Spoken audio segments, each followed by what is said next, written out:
This is BBC Two in the north, and now a second chance to see last week's Close Up North, which went behind the scenes of nightclubs in the northwest and looked at how bouncers are trying to improve their image. That's The Guest List, presented by Mark Radcliffe.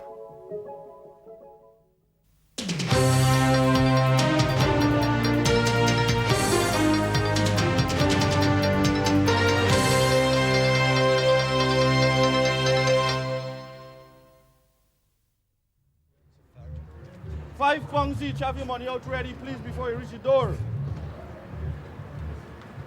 I think majority of people have a stereotypical image of doormen as being big bullies, you know, large, thuggish, dull-witted and quick to anger.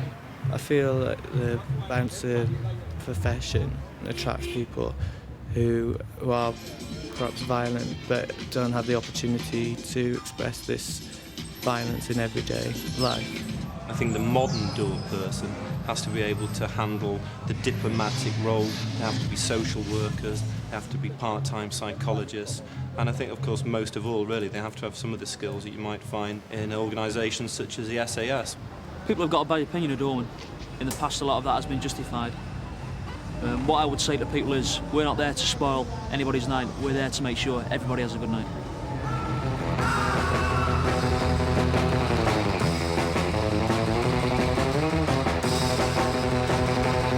The pub and club business is one of the largest, most lucrative industries in the northwest.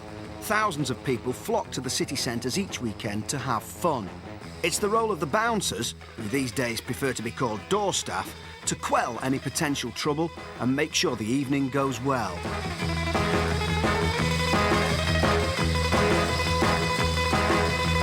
But recently, bouncers have made headlines across the region.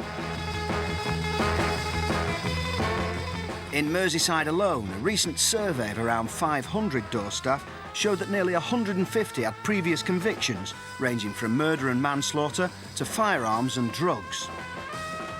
This month saw the culmination of a 12-month investigation into the security industry, including doormen and their alleged involvement in organised crime. As part of Operation Aladdin, police in Merseyside and Cheshire uncovered firearms, machetes, drugs and cash.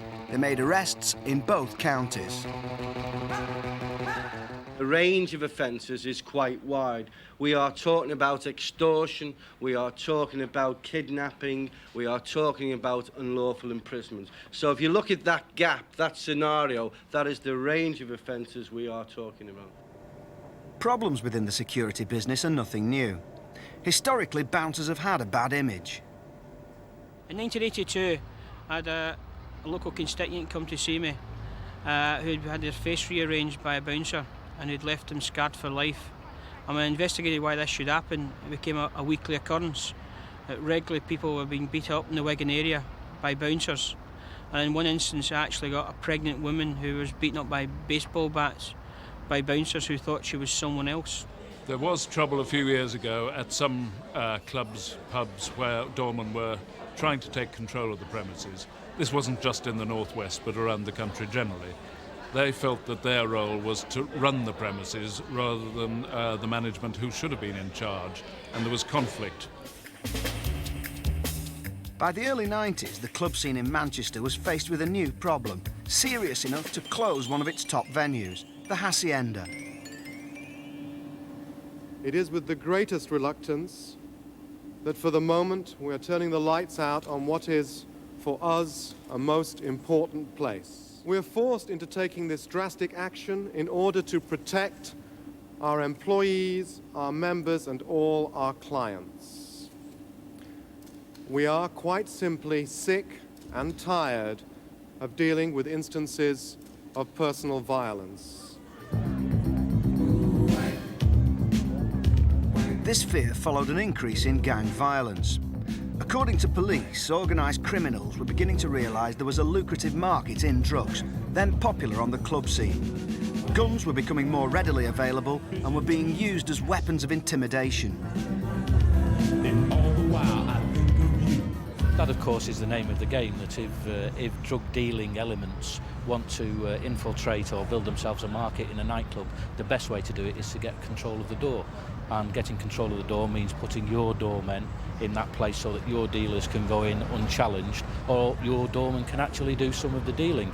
And that, of course, has been part of the problems that you were talking about historically, that the violence was all about that sort of thing, trying to get control of doors and getting messages across to licensees that, you know, those sort of door staff were needed to stop the violence. In some places there were doormen demanding money for securing the place, in other words, for providing a safe environment. That wasn't always necessary, and they may have forced their attentions on the licensee against his wishes. But the violence isn't always aimed at the club or the bouncer. Sometimes it's aimed at the public. One man, who wishes to remain anonymous, says he was attacked after his friends were refused entry to a bar. I went to the door to see why they weren't being let in, and was sort of knocked back verbally by the bouncer and was thrown out of the premises physically. Then on the outside tried to sort of argue my case and was punched in the nose. I was just really shocked. There was just blood everywhere. I had to go to hospital. All around me there was drunks and people who'd been in fights and stuff, and I just kind of felt a bit that I shouldn't really be there. I didn't deserve to be there because I hadn't gone out to have a fight, just gone out to have a drink with some friends. Along with the headline news of drug dealing and extortion, incidents like these add fuel to a traditionally bad image of nightclub bouncers. They've led to calls for tighter control on the security industry. The codes that are in operation in Britain at the moment are voluntary codes, being introduced by local authorities and police, mainly because of public outcry in their area about the level of violence. The shootings, the muggings, the stabbings, the beatings, the use of drug traffickers, the landlords who have been threatened to pay extortion money, protection money. And because of the level of this criminal activity, the public and local MPs and councillors have decided to seek action. Following pressure from pub and club owners in Manchester, a scheme was finally set up to register door staff. Close Up North was given exclusive access to go behind the scenes of the city's security industry and see how the scheme is helping to create a more professional role for door staff who are now trying to lose their bad image. Now, would you like to take that to court and say, you squirted mace in his face? Pass that round. By all means. Pass that round. After we had enhanced it on a computer, that's the picture we got. A slight improvement. The scheme, which is organised by the police and council, has now been running for a year. Door staff attend 3 evening sessions, and they must be registered if they want to work in any Manchester pub or club that's licensed for entertainment. They earn an average of £70 a night, although top doormen can be paid up to £200. I mentioned about having the VCR properly secured. I mentioned also under the receptionist's desk on a wooden shelf. This happened to a door person in Manchester city centre, where he was attacked and he was cut from the nape of his neck to the nick in his bum with a machete. He was then bottled down the side from his armpit to his groin. It was caught on video. Superb evidence, but in the excitement, the receptionist kicked it over and knocked it off. We lost it. Around 800 door staff have completed the course, which covers topics ranging from fire safety to first aid. Since it started, the police claim woundings in pubs and clubs have gone down significantly in the city, and they say the atmosphere is much better. We do not underestimate the difficult job that you doormen do. It's not dissimilar to the job that the police do. You're policing the clubs, we're policing the streets. You're dealing with difficult, awkward people. According to police, the scheme has been a success, but there's criticism that it's not intensive enough and that it's purely cosmetic, simply a way of monitoring door staff. Chief Inspector Chris Taylor disagrees. Well, they have had a bad reputation, to be quite honest, the door staff in Manchester. We are now trying to improve the image of the entertainment world and nightlife in Manchester, and the doormen are playing quite a contributory factor in improving that image. Mr. Wilson, Kevin Wilson. Well done, Kevin. Those people who say it's just a tagging system shouldn't underestimate that very point. Yes, it is a tagging system. Yes, we do know who the doormen are. Yes, we do know where they're working. Although it is a very important criteria, it is one of the criteria for introducing the door safe scheme. The most important is the public safety aspect and the enhancement of the entertainment world and nightlife in Manchester city centre. The doormen come from all walks of life. Some, like Jacko, are ex-servicemen. After I left the forces, I had a number of security jobs. Security doesn't tend to pay too well. Door work does. So I decided to have a go on the doors. Door safe course, it's a nice idea. I think for too long, doormen have had a bad reputation. In a lot of occasions that's been justified, but hopefully this will go some way to cleaning up our image. It was nice to meet other doormen that work in other clubs. Sometimes there's some antagonism between different agencies. It was nice to meet some of the other lads, and I've also learned some things that I wasn't aware of. I'm a nurse in the day. I look after mentally handicapped patients with a history of violence, which is, puts me in good stead for the door work. I like to think that I can communicate with people and show people respect and hopefully get respect back. I found it quite helpful to me because I'm quite new to doing door work, but obviously some of the gentlemen on the course have been doing it like 10 years and they've got a lot more experience, so I think some of it was maybe a bit detrimental to them. I think it's a good idea, but I think some of the things they put in it, I don't think they're very practical to the way you come to use them in the club. I enjoyed it. It was quite good. I'm more well informed now than I was before. We're coming up to Piccadilly now, which is the main area. Some very nice nightclubs up here, bit Swiss, Piccadilly 21, and one or two others that are quite nice. But you can see it's very busy all the time, really, from now till about 4 a.m. Inspector Ken Plum leads a team of plainclothed officers who police the clubs. Well, Manchester city centre, which is our little patch, is roughly about 1.25 miles square. There's about 70 what we call nightclubs on there, that's places with entertainment licences. Nightclubs alone cater for about, I would estimate, between 30 and 40,000, somewhere around there. And that's just the nightclubs. There's one or two doormen who've tried to register under false names that have been found out. If they lose the badge, they go before the committee and lose the badge, then that's the end of the matter. They're not going to be allowed to work in Manchester. So it's in their interest to comply, and I would say somewhere between 80-90%, maybe over 90%, are actually complying with the door safe scheme.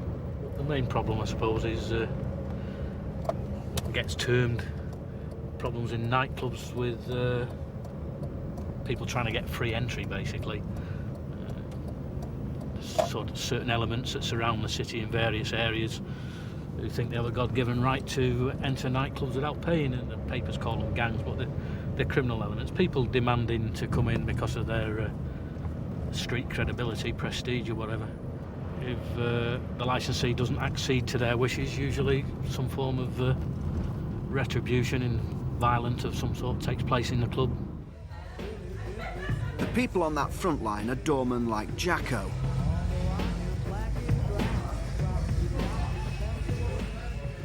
He works in top clubs like Home for Lock 19, one of the more professional security companies in Manchester. They're trying to give a better image to the industry by employing staff on an official basis.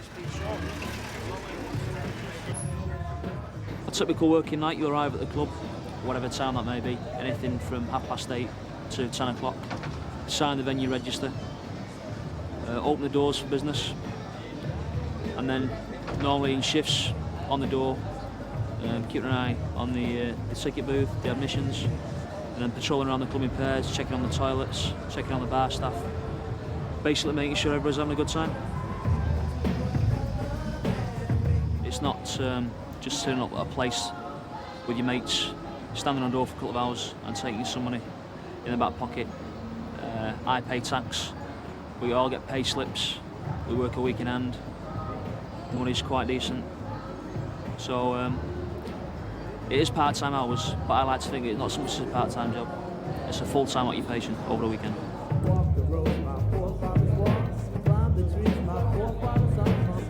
Nobody uses the word bounce anymore. It creates the wrong image, and we're trying to get away from that. We don't need the big fat guy with a bald head on the door. We need to talk to people. We don't need to stand there growling at people. We need to smile and be polite, and hopefully everybody should have a good night. Lock 19 arranged security for pubs and clubs around Manchester. They don't think the door safe scheme is intensive enough, and so they're organising their own training in first aid and fire safety. They're looking for certain qualities in their door staff. Somebody who can be firm but stable, got a good manner, good relationship with other people, can be a deterrent to somebody who's intent on trouble, but at the same time hasn't got a hair-trigger personality, so to speak, and won't take offence at the smallest thing. Door staff are faced with all the usual problems that go with clubs, drug use and drunkenness. People's personalities change when they're out, when they're having a good time. For clubgoers, getting on the guest list is an important part of the evening. But sometimes problems can arise when doormen refuse to allow people into the club.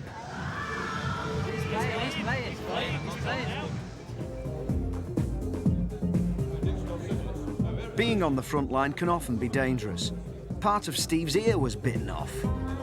I lost it as a result of an incident in a nightclub which is now closed.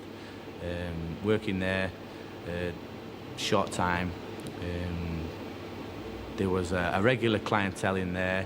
I fell out with them for whatever reason, and during the attack that followed, should I say, I lost the ear, and the club shut down shortly after. And this is just one of the hazards that you face as a doorman these days. I've been stabbed 3 times. It does frighten you in a way, yeah. It's like for the money that we're getting, it's not very good. Lots of major problems in Manchester on different doors, with, can I say, shootings, all sorts of different things where people have been injured and attacked by, you can say, civilians. Because doormen are civilians just doing a normal job.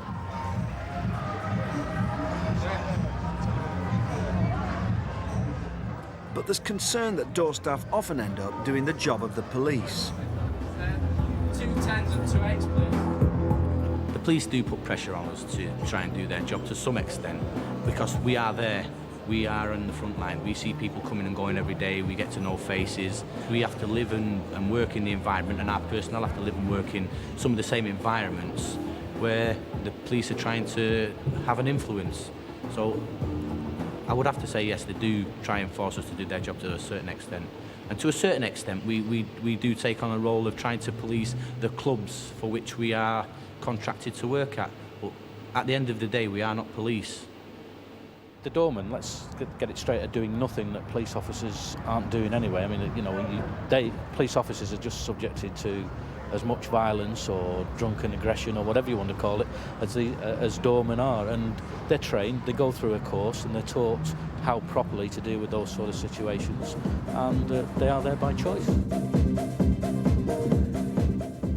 Part of the aim of the scheme was to improve the relationship between door staff and the police. There's been a traditional gap between door staff and the police. That has narrowed considerably over the past few months. The main thing that door safe scheme has created is a link between the police and security staff.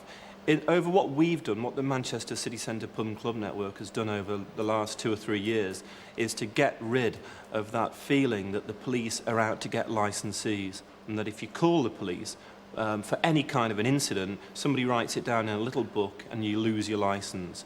And particularly in the last year, that's been proven not to be the case. And I think nothing beats the criminal element more than if you ring 999, the police are there straight away. But not all doormen believe the relationship with the police has improved through the scheme. It's too ingrained on both sides, and there are a lot of die-hard bouncers, for want of a better word. I don't like door people personally, floating around. who just have this attitude about the police, and it passes on to people in my generation. My opinion, they don't really know you. You're a doorman, you do anything wrong, you're pulled in first away, you're automatically pulled in, locked up, and then ask questions later on. You're guilty as soon as you've done anything. You get told you aren't going to like the police, and they aren't going to like you, and when the police turn up, you're quite right, they don't like you, so you don't like them back. The police make a routine visit on the boardwalk, one of Manchester's most popular clubs. Yeah, it's quite nice. Nice group in tonight. So, How many doormen have you got working tonight? we've got 8 on tonight. Do you want to check the book? Yeah, we can have a look at the door. I'll bring it out and then. Inspections like these are carried out at random by the plainclothes department on all clubs in Manchester. They check the books to ensure all staff on the doors are registered. Have you registered on the scheme? I've got it. At the town hall. I'll tell you in a minute. Well, do you want to tell me now? Yeah. Go on then. It's it should be picked up this week. That's fine. Okay. What we're going to do now is have a quick look through this. Okay, I'll take you through the club. Head back. Alright. Well, basically, most of us have either got some form of bleep or mobile phone. Thursday, Friday, Saturday nights, we concentrate on nightclubs, and the licensees, all the licensees of the pubs and the clubs, have got our personal telephone numbers. They just give us a ring and tell us what sort of problems they've either got or they're expecting, and we'll usually attend or certainly bring them back and see if we can help them out. Might be, you know, if they've got problems with a gang of people on the front door trying to get free entry, then they tell us we'll arrange for a uniform patrol to stop by, and usually people who are causing the trouble then clear off or drift back later, you know. Over the past decade, some of the problems facing door staff have changed. Ian has been working the doors for 16 years. Say like 10 years ago, you're working on clubs, you throw somebody out like you get no comebacks. Nowadays, like you're working at a club, you throw somebody out like, next thing you know, you've got gangs coming back with guns and they're going for you. You've got people following you home, you've got people knocking at the door at 4:30 in the morning, going through and attacking your families. Without pointing the finger at anybody, it's got various subcultures throughout the inner city region, and people whom have grown up in, I don't know, deprived circumstances, who don't have a lot, only have the pride, and they like to express that pride, and sometimes it can lead to violence. It's very stressful because there's people come to the club with drugs, and the police say to us that we're to take the drugs off them, detain them for the police to come and arrest them. But these people are connected to the, you know, organised crime in Manchester, so you can't touch them. The police don't touch them, so how can we touch them? It's really more of a social problem than a problem for us to address. I would be out of order to even try and qualify the social problems that the inner city areas of Manchester have to deal with. I can understand them, I can maybe sympathise with some of them. Sometimes they cause us problems, these social deprivations, but they're not for us to address as such. We only have to try and live with these things and still provide a safe, enjoyable environment for the people that attend our clubs. But whilst most clubs and security staff are working hard to improve their image and head off trouble, the police are concerned that some clubs could fall prey to intimidation. Licensees have started to employ people as door staff who are what they would call streetwise, who seem to have the ability to sort the wheat from the chaff, or so they think. But of course, these are the same people that are organising the problems in the first place in a lot of cases. There are certain elements amongst the door staff who are quite prepared to use their position to assist in trafficking of drugs into nightclubs and stuff like that, and that's always a difficult problem. Although, having said that, I would concede that a certain proportion of people who are involved in doorman work are just trying to make an honest living. But the gang problems, I don't like using that term, crime-related problems are a continual problem here. The fact that door staff are simply registered and not vetted is seen as a weakness of the Door Safe scheme. There's concern that organised criminals could take advantage of this loophole and take over security companies themselves in order to gain control. We feel that unless there is some vetting system for the companies which employ door staff, then that might be a loophole that would allow some perhaps undesirable elements to start again to take control over the nightlife in the city centre. Some of the schemes, for example, give a total amnesty to the criminal, and so long as you agree to register, they'll forget your criminal activity. So one day you're a criminal who should be unacceptable as a security officer, and the next day you get a badge from the local council. But the police say there are benefits to the scheme, even if it isn't a vetting system. If you start with a scheme where you exclude the people that have got dubious backgrounds, those people are still going to operate behind the scenes. So it was decided from the outset by the City Council and Chris Taylor, who worked it out, that you couldn't afford to exclude those sort of people because they would just continue to operate behind the scenes.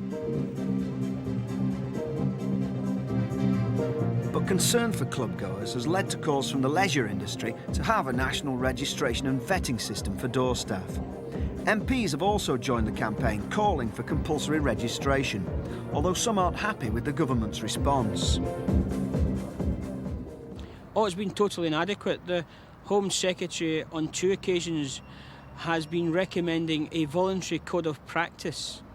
And now criminals don't recognise the law, never mind voluntary codes of practice. And we have been in an extensive debate and discussion with the Home Secretary that he requires to change the law to prevent criminal infiltration of security companies and the leisure industry. And we have just met with his advisors for the 3rd occasion to put to him the need for urgent legislation. Yet there are no plans for legislation at the moment. The government says it won't make any decisions before the outcome of a current parliamentary inquiry. But 1 year after the Manchester Door Safe scheme was set up, both police and door staff say that any problems among bouncers shouldn't be blown out of proportion. One thing about the Door Safe scheme, you can register all the doormen in Manchester, but you can't register the guy who's had 12 pints of beer, who's looking for aggro and doesn't want to take no for an answer. I would think one of the main worries that it has got an unfair reputation. I mean, it's I've seen the headlines, Gunchester and places like that. For the number of people it caters for, the level of violence, as I've already said, is not that bad. The days of people going out to nightclubs and hitting each other on the head with beer glasses and throwing bottles at each other is something that you very rarely see. I think Manchester city centre is probably the safest city centre in the country. We try to provide a safe environment for the clubbers. We're there for their benefit, to give them a safe night. If anything happens, we're there to assist them, we're there to protect them, we're there to make sure that they have an enjoyable night out at whatever the venue is and that they come back time after time.